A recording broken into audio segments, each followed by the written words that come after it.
was light springs and soft springs and medium springs, we changed those all around, and we put drilled check valves in some of them and put solids in other ones, and made all the changes on the inside, all new seals, new oil. They're ready to go, and now we're out here testing.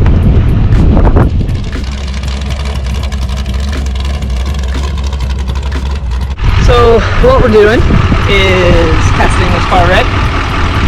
These are good springs, but they're not the springs that we're gonna, it's obviously not gonna be a blue spring over a silver chrome spring. This is just to make sure that our spring rates work right, and this is what the car wants. If not, then we'll go back to the shop and we'll change out the springs to different rate, different lengths, whatever the car needs.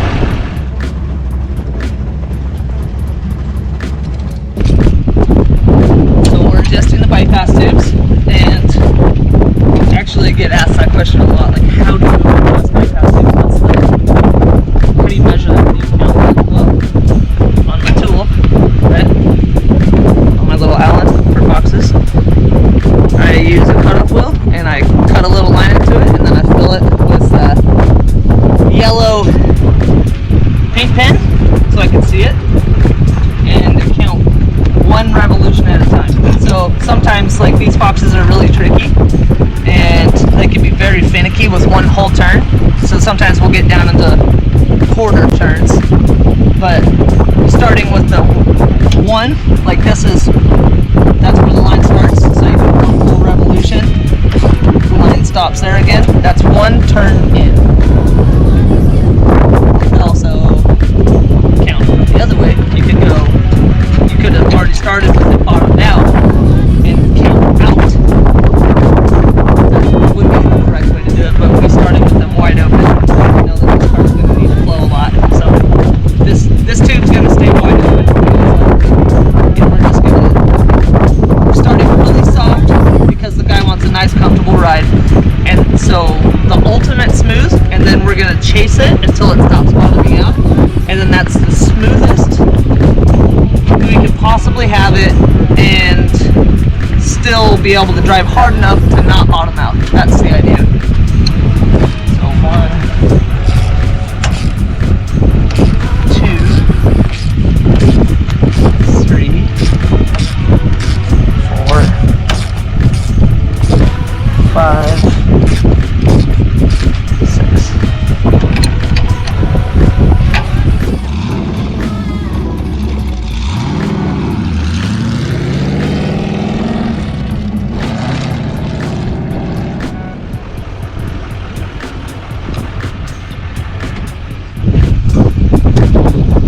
Obviously, this is not the spring setup that came on this car or anybody's cars from the factory. That is something that we do. It's a triple rate setup with a lighter weight spring in the center, a little bit heavier upwards in the center, and a lot heavier lower. We're out here testing. So what we've already done is take all these shocks off this car, measure everything out, check the axle plunge, flow through, compression, see how much ground clearance the skid plate has when the shocks are fully compressed, which this one was a subterranean car, with the bypass having about that much shaft showing. So we put a jack underneath the car, right? We set the car down, and then we take the jack out and we actually set the car on the ground. And when the skid plate was touching the ground, there was still shock shaft showing on the bypass, which means this car, it could never bottom out, it could never use the shock. The bypass has a bump zone, and when it gets past all your bypass tubes on your compression, it gets in the bump zone, and then all your compression on the valving kicks in, and that's supposed to slow you down right before you bottom out. Well, yeah, we're getting barely into it, and the car was already hitting the ground, so that's a problem. And as you see over here, this is a rod end that we put on, and this is an extended rod end, and basically we're making the bypass shock, because that's the shock that's limiting the travel on up travel, we're making this shock bottom out before the car hits the ground, and we're using all the bypass zones to be used. They're badass shocks, especially back when this car was built, about 2006, 7-ish. Like, this is a good shock. Still to this day, it's a good shock, but it wasn't sized correctly for resize tires. So one option is to get bigger tires. That's not an option for us because that's only a 2D tranny, and running bigger tires than this just hurts the transmission more. So what we're doing is we're resizing the shocks and changing the way the suspension geometry is moving. Totally corrected the issue.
So round one didn't work. We're going to go back to the shop and make a few changes. Front bypasses are not flowing enough on compression, so we're going to make some modifications to the check valves inside the bypass. So the front bypasses come apart. The rear, the valving felt pretty good in the bypass. Everything seemed to work right, but the rear is a little bit overstrung. So we're going to go back and kind of back to the drawing board on the rear spring rates. I think we're going to end up with a little bit of a lighter middle spring. Get a little bit more travel out of the center spring before it engages. Before the upper spring blocks out and hits the crossover ring, get a little bit more travel out of that and try to settle the rear down. That's the idea. So back to the shop, make some changes, and we'll be back out here tomorrow morning to try it again.